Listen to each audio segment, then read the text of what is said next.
right. Good morning, everyone. It's good to be with you all today. Welcome to another installment of the Faith in the Valley Justice interview series here at Faith in the Valley. Just so you know, just a little bit about us. Well, first, let me actually introduce myself for those who may not know me. I'm the Reverend Bryson White, and I'm the Faith Leadership Coordinator for Faith in the Valley. And Faith in the Valley and our community partners, we believe in a different and better future is possible for the Central Valley if we work together.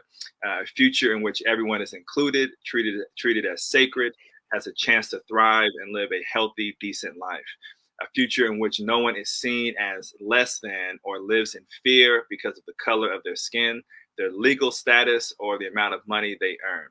A future where everyone has access to good jobs, clean air, clean water, alternatives to incarceration, quality health care, and safe neighborhoods. Faith in the Valley Justice interview series, which you're tuning into today, are a set of conversations that highlight the role of faith in justice organizing in the Central Valley. We have discussed the role of interpretations of Scripture and its role in doing justice, the intersection between religion and mass incarceration, Christian perspectives on abolitionism, conceptions of nonviolence, the revolutionary theology of Fannie Lou Hamer, amongst other topics. Today, we are talking with Reverend Simon Biasell. Reverend Simon Biasell is the founding pastor of Woven Community, a 7-year-old church in Fresno. Over the last 20 years, he has served Presbyterian congregations in the San Joaquin Valley, Los Angeles, Seattle, and Napa. Simon graduated from Fresno Pacific Biblical Seminary with a Master of Divinity. He and his wife, Natasha Biasell, live in the Fresno High neighborhood with their 2 children, Paloma and Pax. Simon is in a third-year doctorate student at University of how do I say it again? Dubuque. There we go, Dubuque, where his research explores how the next generation of faith communities can best serve their communities. And today we're talking with Reverend Simon about sort of his personal transformation and journey around issues of racial, gender, and sexual justice, and how this has impacted his pastoral call, and how his pastoral call has impacted his public ministerial work. And so we welcome Reverend Simon, and thank you so much for joining us today, my brother. Good to see you. Absolutely. My pleasure indeed. Good to see you. Yeah. So let's just jump into the conversation. So to enter into the conversation, can you just tell us about your own personal journey around awareness to issues regarding racial, sexual, and gender justice? Yeah. And I probably for each of those groups, there were different moments along the way. I was born here in Fresno and lived in the Mayfair neighborhood and went to Mayfair Elementary my first few years of school, and I was one of very few white kids in my class, and Mrs. Aviles was my kindergarten teacher, and so I had the privilege of growing up in a community that was ethnically diverse, and I was the ethnic minority in our neighborhood. However, then when I was in 6th grade, we moved up to Oakhurst, which for those of you unfamiliar, that's in the foothills, and it is less ethnically diverse, and I, as a white man or a white boy at the time, I was now part of the majority in the community, and so that transition, I think, at a young age, opened my eyes to different communities, and all along that time, I was also a big part of growing up in the church, in the faith community. And so I would say for me, ethnicity and race and how racism interacts and whiteness seemed to be I was always aware of it. And I think I was raised in a home where we celebrated Dr. Martin Luther King and Rosa Parks. But I also was raised to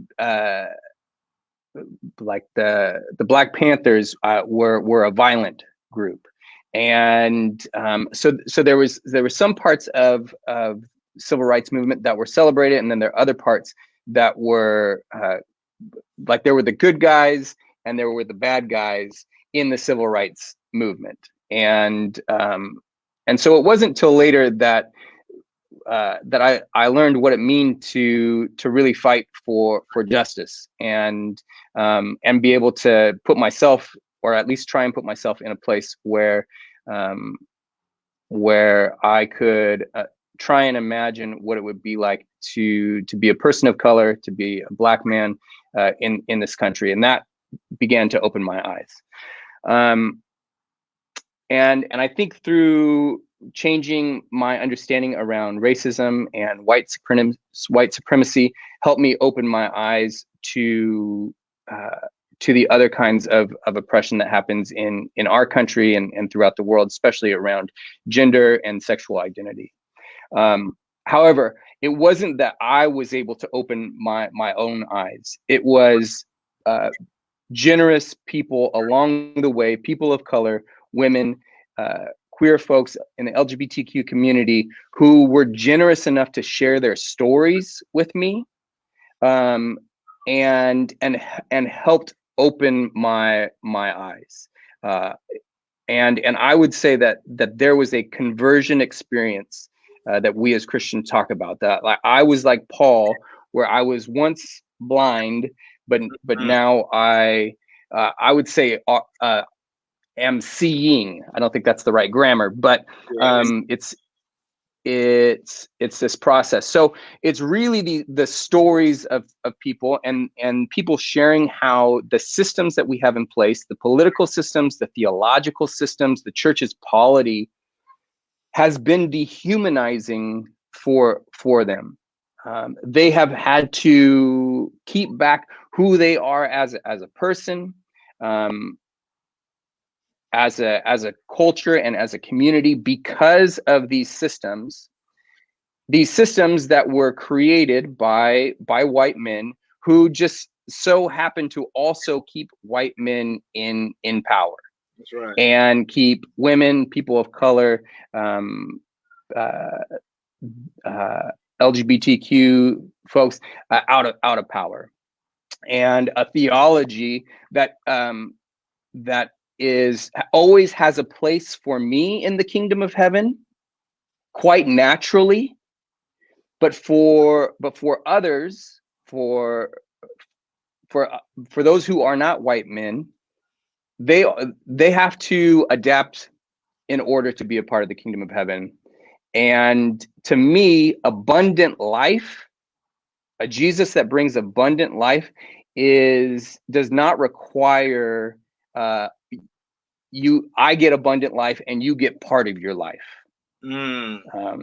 So rambling on to essentially say what changed my mind was the generosity of people's stories. And I didn't realize till maybe within the last year how generous it was, yourself included, for sharing perspectives and stories, and sacrificially being willing to work with me, oftentimes without any compensation. And so I'll just say to you personally, I'm grateful, Bryson, that you were generous. I'm grateful for the times when you told me to go Google it. But if it wasn't for you and a number of other folks, I would still be blind. Yeah, no, much appreciated, my friend. Yeah, it's so appreciate the commentary around that, because our transformations are always in the context of community, right? I mean, we don't just kind of like tuck ourselves away in a library and read, and that's just where we transform. We transform in the context of mutual relationship. And I think that's religious communities at their best, right? Like that's what they produce. Mm.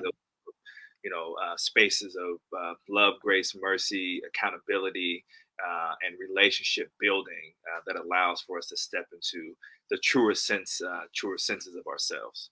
So Absolutely. Yeah, that's what we should be striving to in our faith communities, to have that space where we can be listening and learning from others. yeah. So you mentioned in your response sort of the way sort of the kingdom of heaven operates in our country and many communities around a principle of whiteness, right? So like white males don't have to sort of change or adapt. They are the sort of standard bearer, and everyone else has to sort of integrate into different forms of whiteness to be accepted into this sort of concept of the kingdom of heaven. So and we know that in the region which we are from and love, that this is sort of a major operating principle or culture, right? And so, as a progressive Christian within the context of this sort of entrenched religious and political conservatism, what sources from the Christian faith tradition do you pull from to inform your religious worldviews? Yeah. Well, so I would say I have an abundance of sources from the white male perspective. I've got shelves and shelves, both literally and mentally of that, and so it requires the work that I still have a long way to go of picking up new books and putting them on the shelves and putting new stories and new perspectives. And so I personally I kind of like to, it's been a privilege to be able to create a progressive space in a predominantly conservative community, woven community. I like to think of us as progressive evangelicals. We think that inclusion and celebration of the whole person, and what God can do when people are truthful and honest with who they are. That's good news. But again, not to be a broken record, but I guess I am. It is only through the perspectives of others. I wouldn't have been able to get this on my own. I did not grow up progressive. I grew up hearing that liberal was a bad word, and I think you've taught me that liberal isn't necessarily a good word, and progressive isn't necessarily a good word. So that's part of it, and maybe I'll say a little something about that. Folks like myself can be very critical of conservative fundamentalist Christians. And I think for those who grew up in conservative fundamentalist communities, there's a knee-jerk reaction to do the opposite of that. And the opposite of that becomes then a progressive fundamentalist. And I think that's equally problematic. And I'll say that that the history, if we're honest, the history of progressive theology and liberal theology comes from white institutions, and so over the last year, in this process of eye opening, we have also opened our eyes to realize that we as progressives have caused just as much damage, if not more so, to people of color and other marginalized and oppressed groups. So I don't think I really answered your question. No, I mean, yeah, I mean, but I hear what you're getting at. You're sort of critiquing these kind of flat narratives that run through our society in a way that I think is helpful, because freedom isn't going to, and justice isn't going to be found within like the liberal conservative paradigm and in the fighting within that. But how do we imagine new worlds that aren't sort of bound to those 20th century conversations?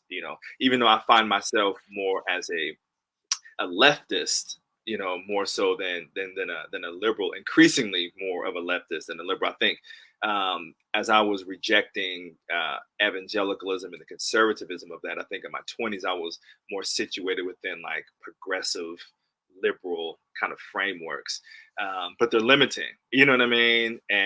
Totally. And I don't think that they are able to produce the sort of freedom world that we want for vulnerable populations. And there's so much work that's been, kind of, written in so many speeches and, around these sorts of things. But there's a way in which progressives and liberals, in new ways, invite people into the logics of empire, right? You know what I'm saying? Into the logics of militarism, into the logics of policing and surveillance, into the logics of oppression. But they may not be sort of as openly kind of racist as maybe some of conservative segments in the country. So I agree with that. I think, we can't necessarily provide flat narratives. We have to think critically and engaging and walking with folks to provide the sort of analysis and to create the freedom world that we desire. And it's not going to be contained within any of these paradigms. Yeah. I think also one of the shifts was this. There was so much emphasis before on individuality, and I think in evangelicalism there was this something that was really valued that was offered in this understanding of a God that cares about you as an individual, and that you can have a personal relationship with God. I think that was a good contribution of the evangelical movement. I think the problem with it is then we put so much emphasis on individual responsibility and abandon the communal responsibility that the scriptures, the New Testament and the Torah are filled with. And I don't know if progressive and liberalism does it better, but at least they talk about it. And at least it's a conversation that you can have. And so that's a big thing that's appealing to me. Yeah, indeed. Yeah. And one of the things with sort of the narrative of individual conversion, individual salvation, the sort of me and Jesus culture that pervades U.S. religious life, that was an intentional paring down of the gospel message to wed Christianity more deeply to late capitalism and to conservative politics, to say, individualism is the way to go because it's the individual's responsibility, it's a meritocracy and all these sorts of mythologies. So if you aren't making it in this country, it's your fault, you know what I'm saying? So it removes us from thinking about systems and structures. And there was a very intentional shift and move in this sort of post-World War II climate, during the Cold War, to wed these two philosophies of hyper-religious individualism to a hyper-capitalism and conservatism. And we're still living in that shadow. I think it's breaking apart a little bit, but we're still, living in that in that reality for sure. Yeah. Yeah, cool. So let me push forward with another question for you. So me and you have worked together, through Faith in the Valley, and then prior to that, when we were involved in Faith and Community. But just so for folks can hear a little bit more about yourself and your ministry, how have you personally situated yourself within the ongoing justice work in the city? What have you been working on, and what have you been a part of? Yeah. So a quick little personal history. When I moved back to Fresno, when Natasha and I moved back to Fresno 11 years ago, I wanted to stop working for the church, and I wanted to start start working for community-based organizations, and I wanted to do this work that would bring justice and equality into Fresno. And so I showed up into the city, and I started meeting with different folks saying I want to do this work. And long story short, I just never really fit in with any of the justice work or any of the equality work. And so I ended up just moving back to working in the church. That's the opportunities that came to me.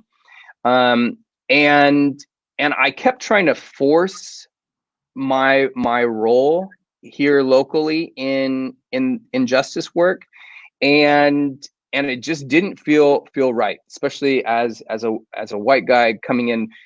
Let me be involved, let me help. I've got some ideas. Just didn't seem right. And so about the time when we started the conversation with Woven, I decided that I wanted to be a pastor that was here to help, and that if somebody invited me to help, I would respond with saying yes. I'd be honored. And so there was a little bit of time where, especially around issues of economic issues and around issues of race, where no one was asking for my help, which is fine.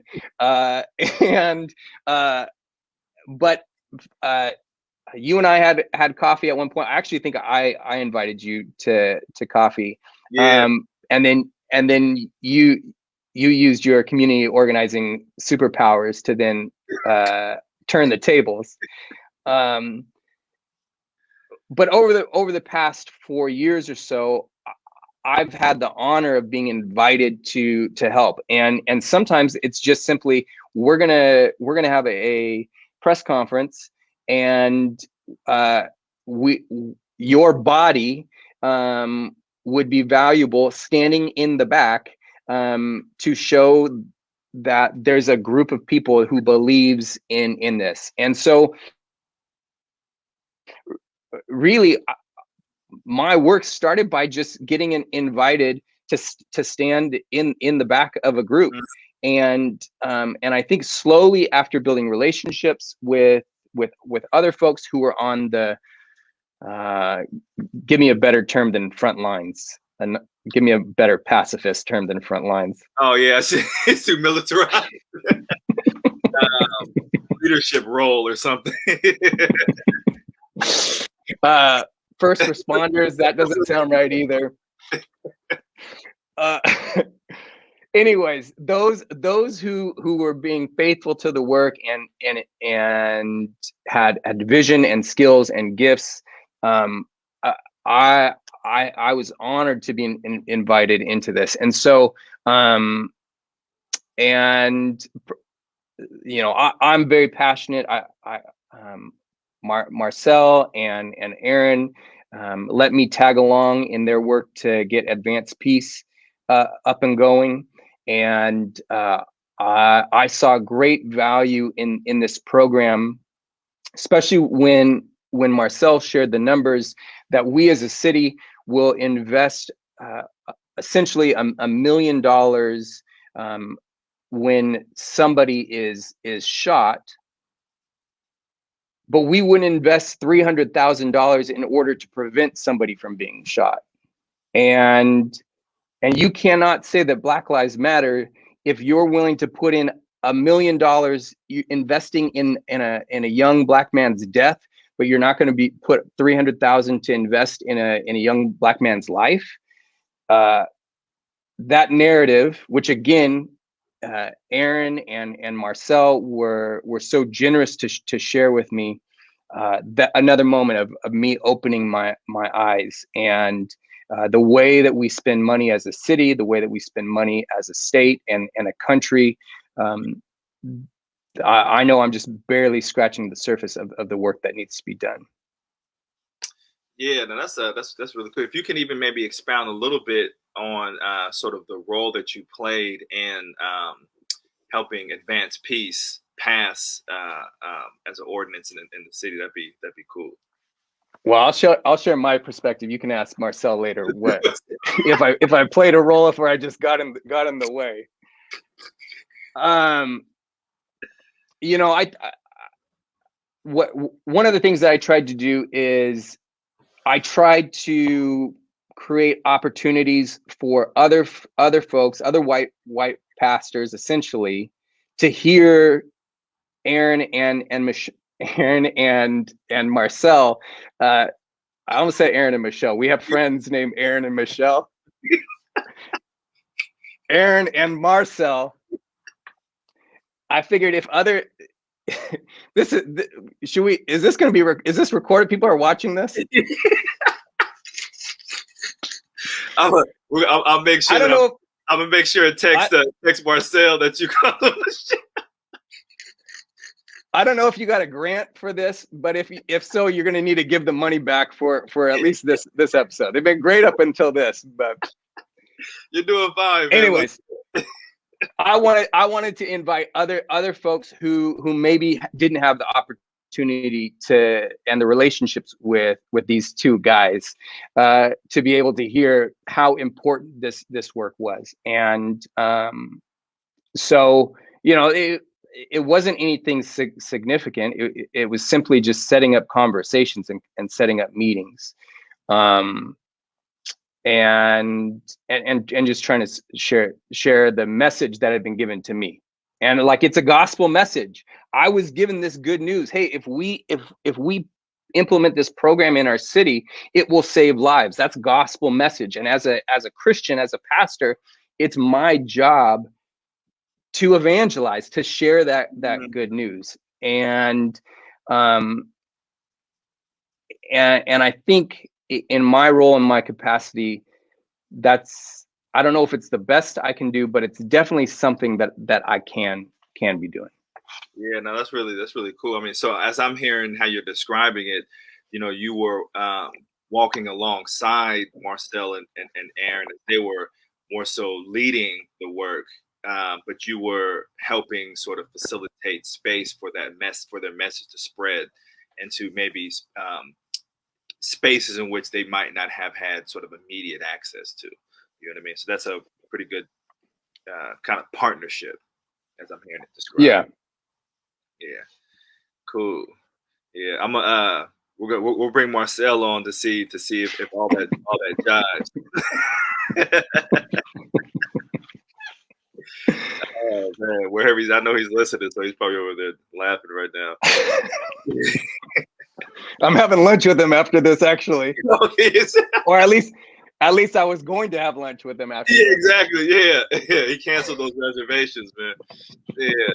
So cool. So the fourth question around, I really enjoyed how you framed kind of your role as a pastor and spreading the good news, and it wasn't sort of just kind of tied to a sort of a Christocentric kind of good news, but a good news around advanced peace. You know, public policy is also good news if we can save lives and create more equitable living situations and health outcomes, etc. But in terms of your role as pastoring your congregation, what has been the process of walking with your congregation and connecting their faith to the need to dismantle systemic racism? So a part of your journey as your own individual transformation, how that's been expressed in your role as a pastor. And where's Woven, by all I mean Woven, where's Woven currently in this process? And, you know, what are your desired goals around sort of this connecting between faith and the dismantling of systemic racism at Woven community? Yeah, well, I would say it's definitely been a process that we are still in. And you know, Woven really started out in response to a number of women who were not allowed to serve and lead as God called them to in their other Christian communities, as well as LGBTQ folks who were expected to only bring part of themselves, that they could show up, they could sit in the seats, they could certainly tithe and give an offering, but if they had a passion to serve in the Sunday school room, that wasn't for them. If God was calling them to share a word, to preach, well, that wasn't for them. And obviously, if they wanted to commit themselves to another person in holy matrimony, a sacrament in some of our Christian traditions, well, that sacrament of self-sacrifice and committing yourself to one another, that's not for you. So essentially, Woven was really a response for folks like that. Also for folks who maybe had liberal political views where they weren't able to be open about that. And so Woven was this place for them. and along the way, Woven, and maybe not from along the way, if I'm honest, pretty much from the get-go, Woven was a predominantly white community or white passing community. And for a long time, I think I fooled myself, and maybe we fooled ourselves collectively, to think that because we had a progressive theology, we were on the right side of justice. But for a long time, we took this position, like I took, of we're here to help if you need help. And but what that meant was we were essentially complacent to anti-racism work. We would cheer from a distance, and we would convince ourselves that we were not part of the problem, which I think is a toxic component of white progressivism. Is this blindedness to how we are a part of the problem. Through the ultimate sacrifice that George Floyd gave, Breonna Taylor, and unfortunately so many other individuals gave, they allowed our eyes to be open. Through their sacrifice, we were given a renewed life. And so a year and a half ago, or a year and a few months ago, we really stopped and confessed our sins, to our complacency and perpetuating racism, and out of the gate, like a lot of other white folks, we did maybe we made some good decisions, but we also just did some clumsy things, expecting people of color to come back and get us. Stop the good work that you're doing. Stop your progression, and come back and get us. Come back and show us the way. So, fortunately, there was a number of voices who said loud and clear, no, you need to educate yourself. And if you're going to expect, or if you're going to ask somebody to come help you, well, then you should be willing to be, if they're going to be generous with their time, then you should show them back generosity as you have it. So if you have financial resources, you should be supporting them. So all that to say is that we are working at it. One thing that we've tried to do is really listen to, again, broken record, is listen to those who are most affected by racism, and to take a humble posture of how have I as an individual, how have we as a congregation, how has my denomination, the Presbyterian Church USA, been a part of the problem. And fortunately, we've had wonderful people like yourself, Marcel, Bridget Webster, Dr. Francina Puta, who have been so generous with their wisdom and their compassion. It is not lost on me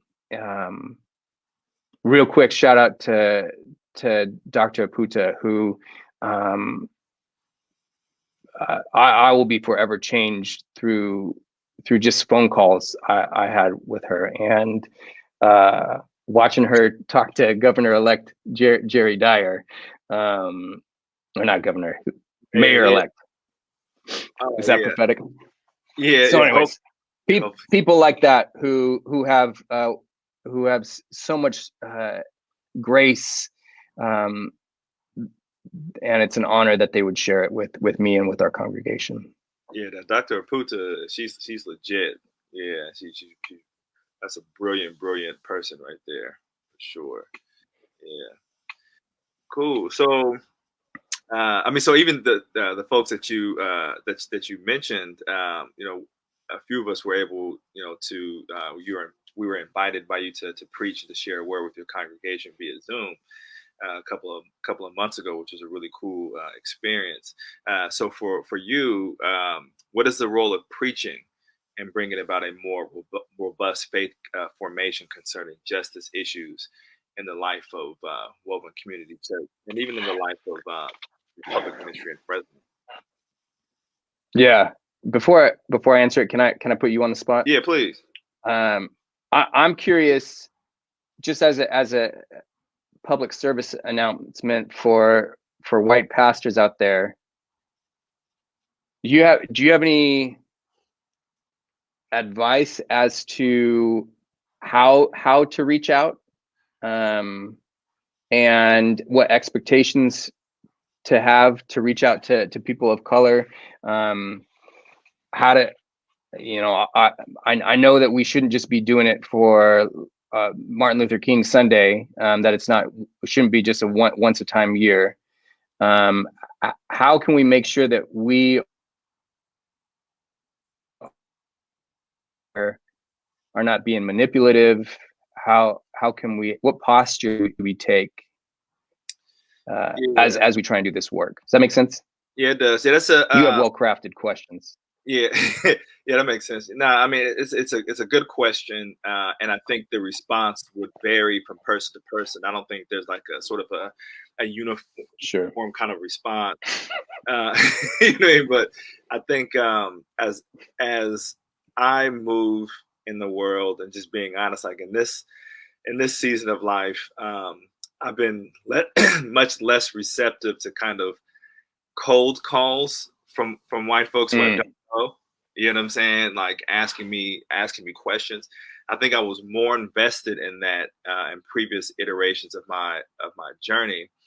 And the reason I say that, and I'm answering your question. I'll answer it even a little bit more directly. The reason I say this is because some of these cold calls, man, like they go either way. You know what I'm saying? Like sometimes you get a person like who is actually interested and humble. You know what I mean? And like, hey, you know what? I really just I'm on my journey. You know what I'm saying? Is there some resource you can shoot me? Is there someone I can talk to? You know what I'm saying? You know, those are cool. But then other sort of coffee invites are like setup conversations. Like, hey, man, I saw you over here saying this, and I disagree. Tell you why. You know what I'm saying? Right? You know what I'm saying? Then it's like, then I walk away like, hey, like screw you, man. You know what I'm saying? Like just being honest. You know what I'm saying? Like I'll give you an example. You know what I'm saying? Like, and then I'll say maybe what could be done. But there's we did an event some years ago around race in Fresno, and different people were reaching out to me from just across racial, ethnic demographics, but there's one particular person, he met up with me, and he began the conversation by showing his pictures of his adopted Black children. That's literally how he began the conversation. I was like, okay, so this is how this conversation is about to go. And then he was on this, real foolish talk. This is around the time when Mike Brown was murdered in St. Louis, a little bit post Ferguson. He was talking about Mike Brown should have just complied with the officer and all this just foolish talk. So I was just, on him, you know what I'm saying? And then at the end, I was just like so zapped of my energy. You know what I mean? Like in a very real sort of, he was like a succubus. You know what I'm saying? Like, drawing my, spiritual force away. Then he, at the end of the conversation, he was like, this was really helpful for me. Can we connect again? I'm not talking to you again. I told him directly, you know what I'm saying? I'm not going to connect again. This wasn't a good space for me, you know what I'm saying? And X, Y, and Z. right? You know what I mean? And so like this is like the risk, that Black folks in particular, when we get kind of calls from like random white folks that we don't know, you know what I mean? And and a lot of us these days are like, that's out. We're not interested in that. Like, I think I would advise white folks who are on this particular journey around racial formation to reach out to other white folks who have been on a journey, and through that reaching out process, like someone like yourself who might be connected in a genuine way with some Black folks and Black leaders, who are doing work, and you're doing work with them, then they can be brought into a space to have conversation, But I'm become more of a firm believer of white people doing their own work, versus kind of like draining the energies of folks of color, what I'm saying, to do that work for Totally. them. And so, I think, folks like yourself and a few others, serve as important kind of bridges around connecting genuine people together, you know what I'm saying, in order to sort of journey with one another, and have these conversations.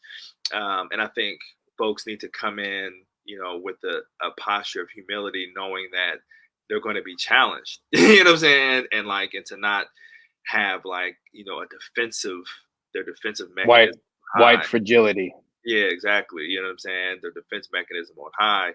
Because just to be sort of tired, yeah, Black folks are tired of all of that. You know what I mean? And there's so many of us, that I've spoken with personally, or just have seen their reflections on it, who have been in these kind of bridge building roles at different parts in their life, who are exhausted out of them because they've been exploited, what I'm saying, the bridges aren't built, what I mean, and then Trump emerges, what I'm saying, so people are like, oh, that doesn't really mean anything, right? And so I would say that they should reach out to someone like yourself, what I mean, and then we can have those kinds of conversations versus kind of like cold calling, a Black organizer or a Black pastor.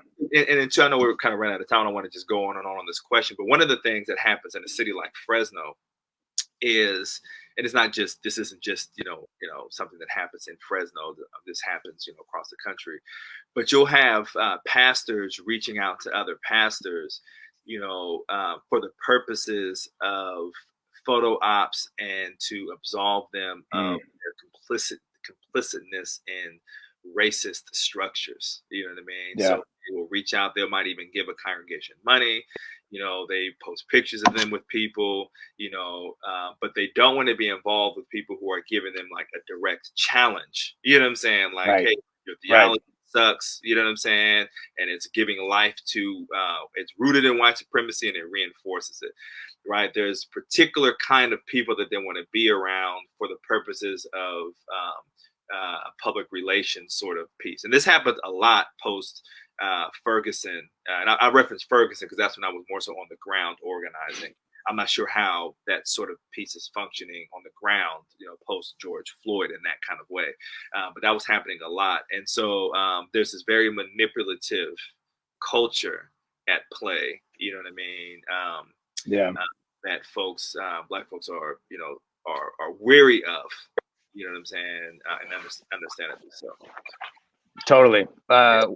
White pastors, we need to watch Get Out and realize that's about us. Like you I can't watch that movie without being convicted. So I think it's so important for white people to see that film. Yeah. So yeah, sorry. No. I appreciate. Thank you for answering. Yeah, I appreciate your answer. Okay, what is the role of preaching? Say it again. What is the role of preaching and bringing about a more robust faith formation concerning justice issues in the life of your ministry? Okay, so I think there's I'm a pastor. That's my title. That's my job. My title is, and my job is not, or at least my title is not prophet.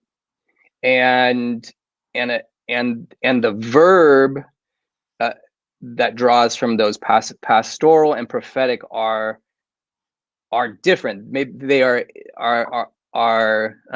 connected, but they are different. And pastoral is paying attention to the person who is in front of you, and and one of the things that I learned is that trauma has a significant effect on all of us, and so all of us are carrying around some level of trauma. And as a pastor, unless you do the pastoral work of acknowledging the individual's trauma, I don't think you can be very effective in doing the prophetic work in pointing to how they are traumatizing. And that's something that I learned that I sure have not come anywhere close to mastering. But prophets aren't very effective. I think like the biblical prophets, they weren't super effective a lot of times in the moment, because people just shut them off. Now, some were effective, and even if you go outside of biblical narrative, the prophets of our day are important. There's the revolutionary component of the prophet that can change things quickly. In a revolution, one group is in power, and then the next day they're not in power. And the prophet has the ability and the work to do revolutionary change. A pastor, I think, has the work to do evolutionary change, and an evolutionary change is obviously a slow change, and a change that the pastor really is not going to see the effects of their work in their lifetime. I think there's something in some indigenous thinking of the effects of the seventh generation, the effect that you have on the seventh generation. And my apologies for not knowing the origins of that thinking, but so there's that balance. I have a poem, a Dickinson poem, and anybody who knows me is surprised that I have a poem, but I want to read this poem. And so this is Emily Dickinson's poem. Tell all the truth, but tell it slant. Success in circuit lies. To bring for our infirm delight the truth's superb surprise. As lighting to the children eased with explanation kind, the truth must dazzle gradually, or every man be blind. And so this idea of telling it slant, telling the truth, but tell it slant, I think is this pastoral work where we are constantly telling the truth of justice, the truth of righteousness that are intertwined throughout the Bible. But it needs to be told slant, otherwise you get a defensiveness. So there are others that do this way better than me, but this is the journey that I'm on. Yeah, that's good. Yeah, that's I want to give some thought to that distinction around revolutionary sort of, I don't want to say versus, but just alongside of evolutionary. Yeah. Change. That's a good kind of framework. Yeah, I appreciate it. And evolution needs a big bang.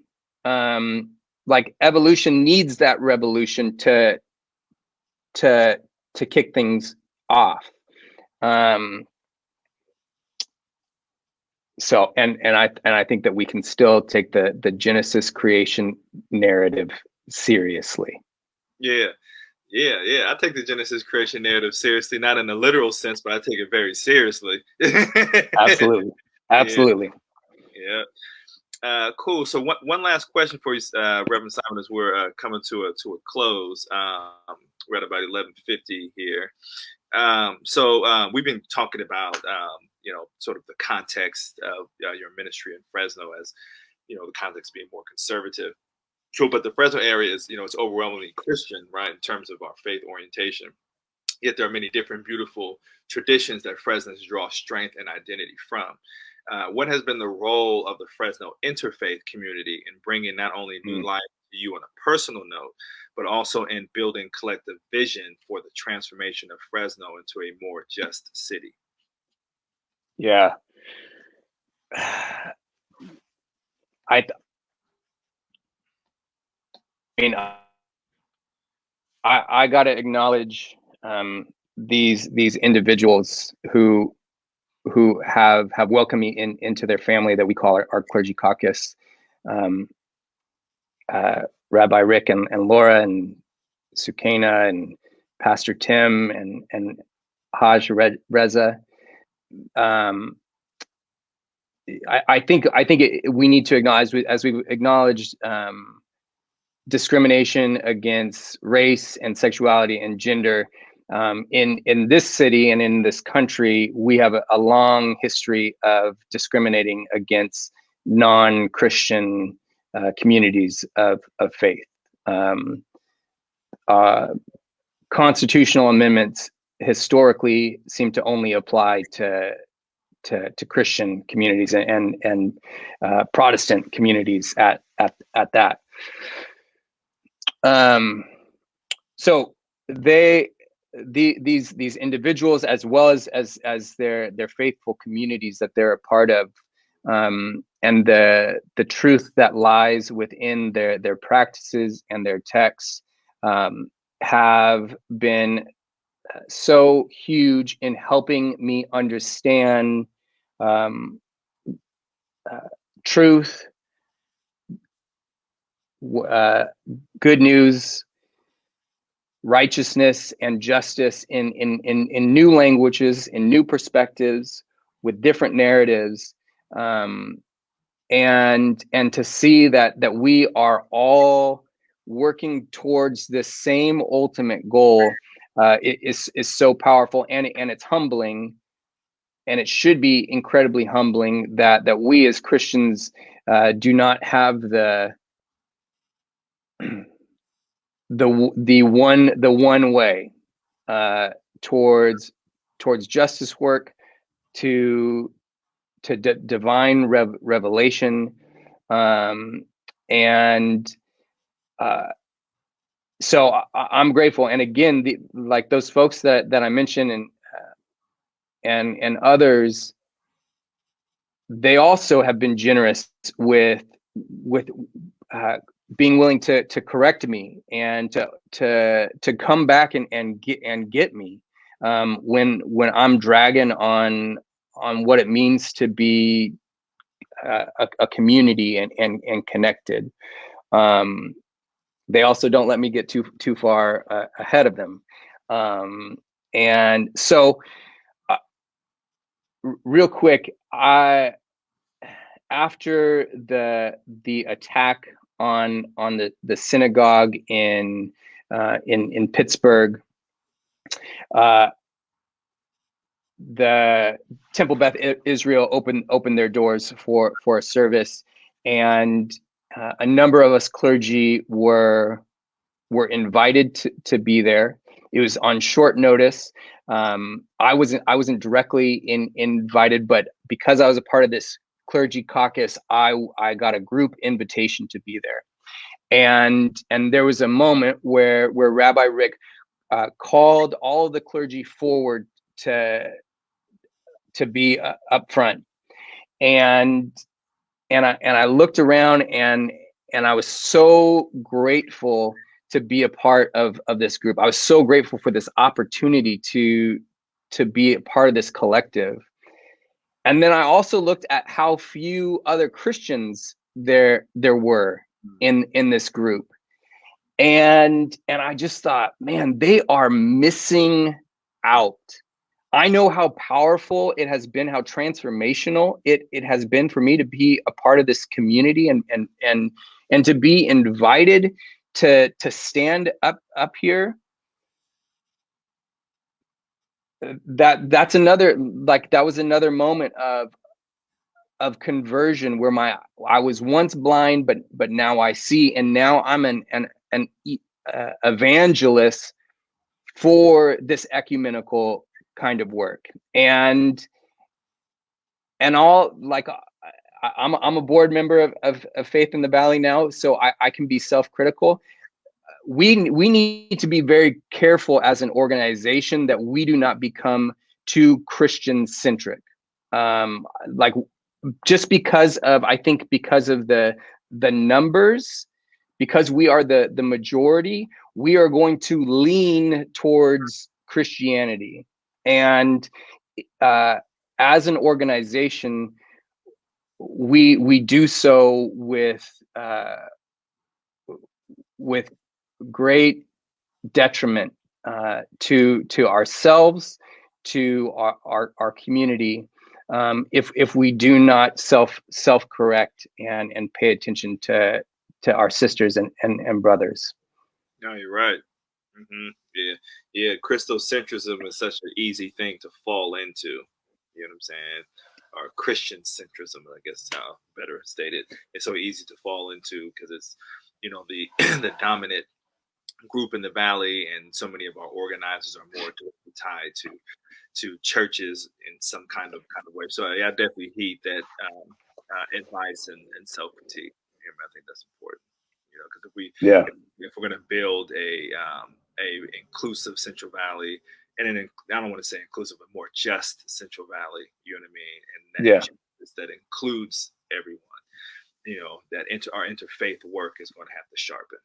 You know what I'm saying? Yeah. And I think the work that you and Andy did early on to really anchor the work in interfaith work is so important, and I'm grateful for that, that which I'm benefiting from now. No, that's appreciative. Andy's name can't be spoken on this broadcast. Oh, that's right. We got to pay him money, or how does it work now? Yeah, per name drop, he's owed like 30 cents or something like that. Hey, cool. It was great to wrap with you, Rev Simon. Do you have any closing remarks before we jump off? No, just again, I'm grateful to be asked my opinion. It's my pleasure to sit with you, and I've never left a conversation with you, my friend, where I'm not benefited. Whoever that guy that you talked to, who you didn't want to talk to again, he was right. He did benefit so much from your conversation. Unfortunately, you got nothing in return, but he sure did. So I can identify with that. Yeah, no, exactly. No, I appreciate you, man. And so, for those who have tuned in or who received this via email, you will receive it via email, and then the Faith in the Valley list. But this also is housed on the Faith in the Valley website under the blog section, where you can find all of our interviews that we have conducted across the board. It's a really rich resource. We're not, saying that we're providing sort of the only answers, but there are conversations with different folks and wrestling around key issues that are affecting the Central Valley. And so use it as a resource. You can use it, to inform your preaching, your teaching, or you can use it to inform your organizing, or if you just want to just listen and just have intellectual stimulation, it's for that also. So thanks for tuning in, and we'll check you out in a couple of weeks. All right, Rep. Simon, good to see you, brother. Take care.